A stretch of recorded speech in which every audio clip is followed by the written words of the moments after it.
అందరికీ నమస్కారం. ఈ వీడియో చూడడానికి ముందుగా వీడియోని లైక్ చేసి ఓం నమః శివాయ అని కామెంట్ చేయండి. ఈరోజు మనం ఈ వీడియోలో నదీ స్నాన ఫలితం గురించి తెలుసుకుందాం.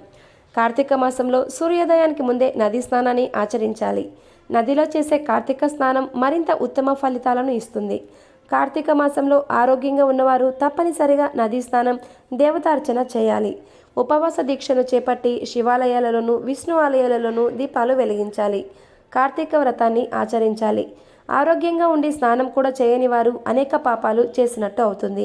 ఆ పాపాల ఫలితంగా వారు అనేక నీచ జన్మలను ఎత్తవలసి వస్తుంది. బ్రహ్మ రాక్షసులుగా పుట్టవలసి వస్తుంది. అందుకు ఉదాహరణగా వశిష్ఠుడు జనక మహారాజుకు ఒక కథను చెప్పడం మొదలు పెడతాడు. రాజా, పూర్వం ఆంధ్రప్రదేశ్లో ఒక సద్బ్రాహ్మణుడు ఉండేవాడు. ఆయన ఎంతో నియమనిష్టలను కలిగి ఉండేవాడు. సూర్యోదయానికి ముందే నిద్రలేచి స్నానం చేసి దేవతార్చనను పూర్తి చేసే వరకు ఎలాంటి ఆహారాన్ని తీసుకునేవాడు కాదు. సమయం దొరికినప్పుడల్లా ఆయన తీర్థయాత్రలు చేస్తూ ఉండేవాడు. కార్తీక మాసంలో నదీ తీరాలోని క్షేత్రాలను దర్శించేవాడు. అలా ఒకసారి ఆయన కార్తీకంలో తీర్థయాత్రలకు బయలుదేరాడు. అలా ఆయన గోదావరి నది తీర ప్రాంతంలోని క్షేత్రాలను దర్శిస్తూ నడక సాగిస్తున్నాడు. గోదావరి నది మధ్యలో ఒక ప్రదేశంలో పెద్ద మర్రి చెట్టు ఉంది. ఆ చెట్టుపై చాలా కాలంగా ముగ్గురు బ్రహ్మరాక్షసులు నివసిస్తూ ఉంటారు. భయంకరమైన ఆకారంతో ఉన్న ఆ రాక్షసులు అటుగా వచ్చిన వారిని చంపేసి ఆహారంగా తీసుకుంటూ ఉంటారు. దాంతో ఈ విషయం తెలిసి ఆ చుట్టుపక్కల ప్రజలు ఎవరూ కూడా ఆ దరిదాపుల్లోకి వచ్చేవారు కాదు. అందువలన ఆ ప్రాంతమంతా నిర్మానుష్యంగా ఉండేది. తీర్థయాత్రలు చేస్తూ వస్తున్న తత్వనిష్ఠుడికి ఆ ప్రాంతం కొత్త కావడం వలన ఈ విషయం తెలీదు. అటుగా ఎవరూ రాకపోవడం వలన ఈ విషయం తెలియజెప్పేవారు ఉండరు. అందువలన తత్వనిష్ఠుడు గోదావరి తీరంలో నడుచుకుంటూ వస్తుంటాడు. చాలా దగ్గరికి వచ్చిన తర్వాత ఆయన మర్రి చెట్టుపై ఉన్న బ్రహ్మ రాక్షసులను చూశాడు. అంతే, భయంతో వణికిపోతాడు. ఇక ఈ పరిస్థితుల్లో తనని ఆ భగవంతుడే కాపాడాలని అనుకుంటాడు. నారాయణ నామస్మరణ చేస్తూ అక్కడ నుంచి పరుగు అందుకుంటాడు. మర్రి చెట్టుపై ఉన్న బ్రహ్మ రాక్షసులు తమని చూసి పారిపోతున్న బ్రాహ్మణుడిని చూస్తారు. ఎంత మాత్రం ఆలస్యం చేయకుండా ఆయన వెంటపడతారు. బ్రహ్మ రాక్షసులు తాను వెంటపడడం చూసి తత్వనిష్ఠుడు మరింత వేగంగా పరిగెత్తడం మొదలు పెడతాడు. అయితే బ్రహ్మ రాక్షసులు పెద్ద పెద్ద అంగులు వేస్తూ చాలా వేగంగా అతనిని సమీపిస్తూ ఉంటారు. అప్పటికే చాలా రోజులుగా నడుస్తూ ఉండడం వలన ఆ బ్రాహ్మణుడు ఎక్కువ పరిగెత్తలేకపోయాడు. తాను బ్రహ్మ రాక్షసులకు చిక్కడం, వాళ్ళ చేతిలో చావడం ఖాయమని ఆయన భావిస్తాడు. బ్రహ్మ రాక్షసులు తత్వనిష్ఠుడిని దాటుకొని ముందుకు వెళ్ళి ఆయన ఎదురుగా నిలబడతారు. వాళ్ళను చూడగానే ఆయన కంపించిపోతాడు. తనను వదిలేయమని కోరతాడు. ఆ బ్రాహ్మణుడు చాలా భక్తపరుడని, నియమనిష్టలు కలిగిన వాడని ఆయన తేజస్సు బట్టి బ్రహ్మ రాక్షసులకు అర్థమవుతుంది. అందువలన వాళ్ళంతా కూడా ఆయనకు వినయంగా నమస్కరిస్తారు. ఓ బ్రాహ్మణుడా, భయపడకు, నిన్ను మేము ఏమి చెయ్యము. నీ వంటి ఉత్తమమైన బ్రాహ్మణుడిని ఈ మధ్యకాలంలో చూడలేదు. ఎందుకో నిన్ను చూడగానే మమ్మల్ని ఉద్ధరిస్తావని అనిపించింది అంటారు. ఎప్పుడైతే ఆ బ్రహ్మ రాక్షసులు తనకి నమస్కరించారో అప్పుడే ఆయనలో భయం తగ్గిపోతుంది. ఆయన మనసు కాస్త తేలిక పడుతుంది. దాంతో ఆయన తన ఆయాసం, దాహం తీర్చుకుంటాడు. ఆ తర్వాత, అయ్యా, మీరెవరు? చూడడానికి బ్రహ్మ రాక్షసులా ఉన్నారు. వికృతమైన ఆకారంతో భయభ్రాంతులను చేస్తున్నారు. మీ ఆకారానికి, మాటలకి పొంతన కుదరడం లేదు. మంచి వాళ్ళలానే మాట్లాడుతున్నారు. అదే స్వభావంతో కనిపిస్తున్నారు. అలాంటి మీకు ఈ రూపాలు ఎలా వచ్చాయి అంటూ సందేహాన్ని వ్యక్తం చేస్తాడు. ఈ ప్రదేశంలో జనసంచారం లేకపోవడంతో చూసే నాకు అనుమానం వచ్చింది. ఇక్కడ మీరు నివసిస్తూ ఉండడం వల్లనే ఇటుగా ఎవరూ రావడం లేదనే విషయం నాకు అర్థమైంది. కానీ మీరు మర్రి చెట్టుపై ఉండడం వల్ల దగ్గరికి వచ్చే వరకు నేను చూడలేదు. మీ వికృతమైన ఆకారాలను చూసే భయంతో నేను పరిగెత్తాను. మరి నన్ను చంపే ఉద్దేశం లేనప్పుడు మీరు ఎందుకు నా వెంట పడ్డారు? మీకు ఏం కావాలి? నా వల్ల సాయం ఏదైనా ఉంటే నేను తప్పక చేస్తాను అంటాడు.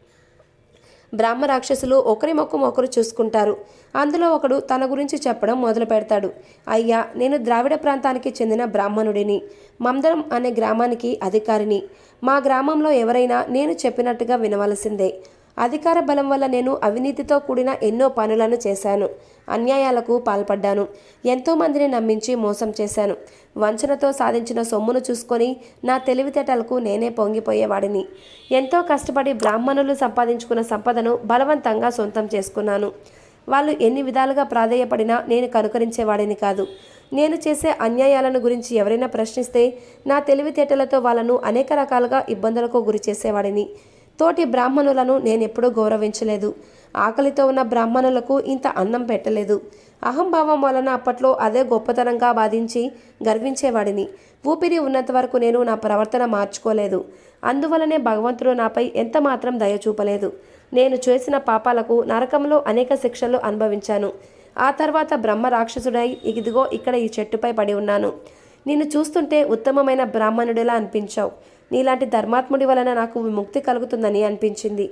ఈ జన్మ నుంచి విముక్తిని కలిగించడం కోసమే మీ వెంట పడ్డాము. మమ్మల్ని కరుణించి ఇక్కడ నుంచి కదలాలి అని బ్రాహ్మణుడిని ప్రాధేయపడతాడు. బ్రహ్మ రాక్షసుడి వేదన వినగానే బ్రాహ్మణుడికి జాలి వేస్తుంది. అందరినీ భయపెడుతూ బ్రతకడంలో ఆనందాన్ని పొందకుండా ఆ జన్మ నుంచి ముక్తిని పొందడానికి ప్రయత్నించడం ఆయనకు ఆనందాన్ని కలిగిస్తుంది. చేసిన పాపాలకు ప్రాయశ్చితం ఆ బ్రహ్మరాక్షసుడి మాటల్లో వినిపిస్తుంది. ఆయన కళ్ళల్లో కనిపిస్తుంది. అప్పుడు ఆయన మిగతా ఇద్దరు బ్రహ్మరాక్షసుల వైపు చూస్తూ మరి మీ కథ ఏమిటి అని అడుగుతారు. అప్పుడు రెండవ బ్రహ్మరాక్షసుడు తన గురించిన విషయాలను చెప్పడం మొదలు పెడతాడు.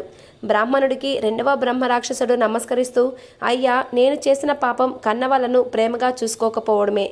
నా తల్లిదండ్రులు నన్ను ఎంతో ప్రేమతో పెంచి పెద్ద చేశారు. ఏ విషయంలోనూ నాకు ఎలాంటి లోటు రాకుండా చూసుకున్నారు. నేను ఏది అడిగినా అది వారి శక్తికి మించినదే అయినా నా ఆనందం కోసం వెంటనే ఏర్పాటు చేసేవారు. నేను ఎలాంటి ఇబ్బందులు పడకుండా ఉండడం కోసం వాళ్ళు అనేక కష్టాలు పడ్డారు. నిజం చెప్పాలంటే వారు సుఖపడడం అనేది నేను చూడనే లేదు. ఎప్పటికప్పుడు వాళ్ళు అమర్చినవి అనుభవిస్తూ నేను సంతోషపడ్డానే కానీ అందుకోసం వాళ్ళు పడుతున్న బాధలను అసలు గమనించేవాడనే కాదు. ఊహ తెలిసే వయసులో ఈ విషయాన్ని గ్రహించినా పెద్దగా పట్టించుకోలేదు. నన్ను ఆనందం పెట్టడం కోసమే వాళ్ళు జన్మించారు అన్నట్టుగా వ్యవహరించడం మొదలుపెట్టాను. యవ్వనంలోకి అడుగుపెట్టిన తర్వాత అందమైన అమ్మాయితో నా వివాహం జరిపించారు. ఆమెతో కలిసి నేను ఆనందంగా హాయిగా ఉండాలనే ఉద్దేశంతో అన్ని ఏర్పాట్లు చేశారు. అయితే వివాహమైన తర్వాత నేను పూర్తిగా భార్య వ్యామోహంలో పడిపోయాను. ఎంతసేపు భార్యకి ఏం కావాలో చూసేవాడిని కానీ తల్లిదండ్రులను పట్టించుకొని ఎరగను. నా సంపాదన అంతా కూడా నా భార్యతో విలాసంగా గడపడం కోసమే ఖర్చు చేస్తూ ఉండేవాడిని. తల్లిదండ్రుల అవసరాలు మాత్రం అడిగింది లేదు. సంతానం కలిగిన తర్వాత భార్య బిడ్డలే లోకమైపోయారు. వాళ్ళతో ఎప్పుడూ సంతోషంగా గడపడం కోసమే నేను నా కాలాన్ని ఖర్చు చేసేవాడిని. అమ్మ నాన్నలను ప్రేమగా చూసిందే లేదు. కనీసం ఆత్మీయంగా పలకరించింది లేదు. పైగా విసురుకోవడాలు కసురుకోవడాలు చేసేవాడిని. అయిన వాళ్ళు అనుక్షణం నా బాగునే కోరుకునేవారు. అలా నా తల్లిదండ్రులు నా నుంచి ఏమీ ఆశించకుండానే ఈ లోకం నుంచి వెళ్ళిపోయారు. ఆ తర్వాత వయసు పైబడడంతో నన్ను అనారోగ్యాలు చుట్టుముట్టాయి. ఆ స్థితిలో నా తల్లిదండ్రులు ఎంత కష్టపడి ఉంటారనేది నాకు అర్థమైంది. చనిపోయిన తర్వాత నేను నరకానికి వెళ్ళాను. అక్కడ అనేక శిక్షలను అనుభవించాను. ఆ పాపం ఫలితంగానే బ్రహ్మ రాక్షస రూపం కూడా వచ్చింది. ఇక ఈ జన్మ చాలు, మాకు విముక్తిని ప్రసాదించు అని తన ఆవేదనను వ్యక్తం చేస్తాడు రెండవాడు. బ్రాహ్మణుడు మూడవ బ్రహ్మ రాక్షసుడి వైపు చూశాడు. ఆయన తన కథను చెప్పడం మొదలు పెడతాడు. ఓ బ్రాహ్మణుడా, నేను కూడా గత జన్మలో బ్రాహ్మణుడినే, కానీ నీ అంతట ఉత్తముడిని కాను. నేనొక విష్ణు ఆలయంలో పూజారిగా ఉండేవాడిని. అనునిత్యం భగవంతుడి పూజలో సేవలో తరించవలసిన నేను ఎప్పుడూ కూడా వాటిపై శ్రద్ధ పెట్టలేదు. ఏ రోజున కూడా ఆ స్వామిని అంకిత భావంతో అర్చించినదే లేదు. మనసంతా ఇతర వ్యామోహాలపై సంచరిస్తూ ఉండేది. మనసు ఎటు వెళితే నేను అటు వెళ్ళాను. ధర్మబద్ధమైన కోరికలను తీర్చడానికి భగవంతుడు సిద్ధంగా ఉంటే నేను ఆయన పాదాలను వదిలిపెట్టి అందుకు భిన్నమైన మార్గంలో ప్రయాణించాను. భగవంతుడి సేవ కోసం ఉపయోగించవలసిన వాటిని కూడా నేను నా సంతోషాల కోసం ఇతరులకు సమర్పించుకున్నాను. నేను నడుచుకునే మార్గం తప్పు అని నాకు చాలామందే చెప్పారు. కానీ నాలోని అహంభావం వలన నేను ఎప్పుడూ కూడా వినిపించుకోలేదు. నాకు తోచిన మార్గంలోనే నేను వెళ్ళాను. అందుకు నరకలోకంలో తగిలిన శిక్షలనే అనుభవించాను. ఇక ఆ పాపంలోని భాగంగానే బ్రహ్మ రాక్షసుడిగా ఈ మర్రి చెట్టుని పట్టుకుని ఉన్నాను. దయతో మాకు ఈ జన్మ నుంచి విముక్తిని కలిగించు. అందుకు ఏం చేయాలో చెప్తే చేయడానికి మేము సిద్ధంగా ఉన్నాము అంటాడు. ఇక మీరు బాధపడవలసిన పని లేదు. ఇది కార్తీక మాసం. నేను నదీ తీరాలోని క్షేత్రాలను దర్శిస్తూ వెళుతున్నాను. మరికొన్ని రోజులు కావేరీ నదికి చేరుకుంటాను. మీరు నన్ను అనుసరించండి. కార్తీక మాసంలో నదీ స్నానం వలన అనేక పాపాలు నశిస్తాయి అని చెప్తాడు. బ్రహ్మ రాక్షసులు ఆనందంతో ఒకరి ముఖం ఒకరు చూసుకుంటారు. ముగ్గురు కూడా ఆ బ్రాహ్మణుడిని అనుసరిస్తారు. అలా కొన్ని రోజుల పాటు ప్రయాణించి వాళ్ళు కావేరీ నదికి చేరుకుంటారు. ఆ నదిలో ఆ బ్రాహ్మణుడు స్నానం చేస్తాడు. ఆయన ఆదేశం మేరకు ముగ్గురు బ్రహ్మ రాక్షసులు కూడా ఆ నదిలో స్నానం చేస్తారు. ఆ తర్వాత ఆ బ్రాహ్మణుడు తన నదీ స్నాన ఫలితాన్ని ఆ ముగ్గురికి దారపోస్తాడు. దాంతో వాళ్ళకి బ్రహ్మ రాక్షస జన్మ నుంచి విముక్తి లభించి దివ్య శరీరాలతో పుణ్యలోకాలకు వెళ్ళిపోతారు.